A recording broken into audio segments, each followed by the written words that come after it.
Ilmu yang dapat mendekatkanmu kepada Allah. Itu maksudnya ilmu yang manfaat. Ilmu yang dapat mendekatkanmu kepada ridha Allah. Ilmu yang dapat mendekatkanmu kepada surganya Allah. Ilmu yang tidak bermanfaat sebaliknya. Meski terdengar sangat tinggi, meski terdengar sangat ilmiah, meskipun terdengar sangat melangit, ya, tapi ilmunya hanya sampai di telinga kanan, keluar telinga kiri. Tak ada yang membekas di dalam hati, apalagi menjadi cahaya yang menuntunnya menuju surga. Ilmu yang seperti ini adalah ilmu yang tidak bermanfaat. Semoga Allah jauhkan kita dari ilmu yang tidak bermanfaat. Sesuatu hal yang dimintai perlindungan oleh Nabi besar Muhammad SAW. Kata Nabi Muhammad, ya Allah, lindungkan aku, jauhkan aku dari ilmu yang tidak bermanfaat, dari doa yang tidak didengar, dari hati yang tidak bisa khusyuk merunduk kepadamu ya Allah, dan dari mata yang tidak mudah menangis. Ya Allah, aku berlindung kepadamu dari keempat hal tersebut.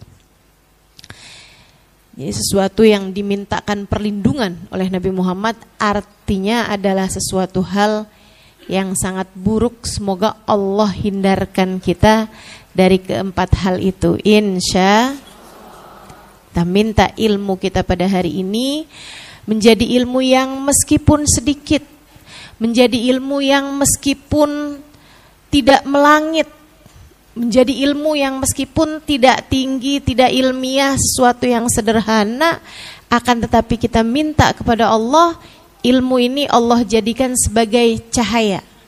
Kalau tidak cahaya, pelita lah gitu, kecil gak apa-apa, di hati bisa menerangi langkah kehidupan kita ke depan, sehingga menyinari hidup kita hingga mendekatkan kita kepada surga. Amin ya Rabbal.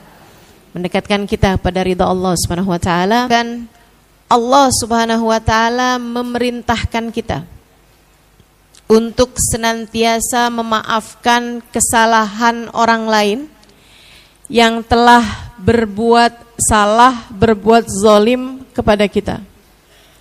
Baik mereka meminta maafnya kepadamu ataupun saat mereka tidak meminta maaf. Karena kadang-kadang nih yang banyak terjadi, ketika sebuah konflik terjadi, orang dua-duanya tidak saling merasa bersalah.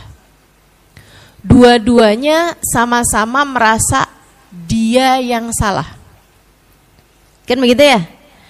Manusia ini sulit untuk merasa bersalah, teman-teman. Ketika kita mengerjakan satu kesalahan, hawa nafsu kita cenderung untuk mencari pembenaran-pembenaran. Ya saya memang begini, sebabnya kan dia begitu. Kalau aja dia nggak begitu, saya nggak akan begini. Para istri yang selalu berkata kasar kepada suaminya, pasti akan berkata, ya gimana saya nggak kasar? Saya keras, saya kasar aja dia begitu. Kalau saya lemah lembut diinjak-injak sama dia ustazah. Kata suaminya, ya gimana saya mau denger omongan dia? Dia ngomongnya aja kenceng banget. Dia ngomongnya aja keras banget gitu. Saya gak punya lagi keinginan untuk bisa mengabulkan permintaan dia. Dia mintanya kayak begitu modelnya. Itu kan jadi dua-duanya tuh sama-sama yang istri menyalahkan suami, suami menyalahkan istri.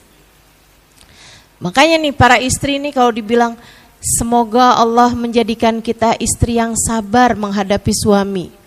Amin. Suaminya juga sama kalau didoain, semoga menjadi suami yang sabar menghadapi istri. Amin. Sebenarnya siapa yang perlu sabar menghadapi siapa? Ada banyak orang-orang tua yang ketika berbicara mengenai anak, mereka akan berdoa, ya Allah, jadikan saya orang tua yang sabar menghadapi anak saya.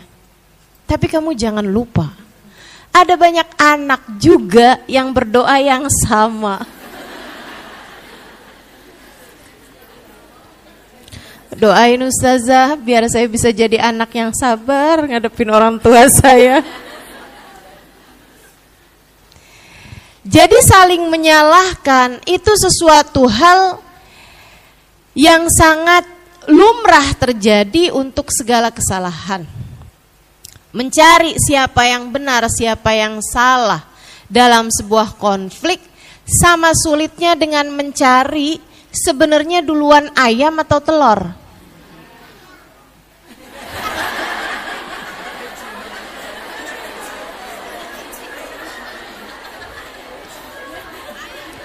Tapi kan ayam dari telur, Dek.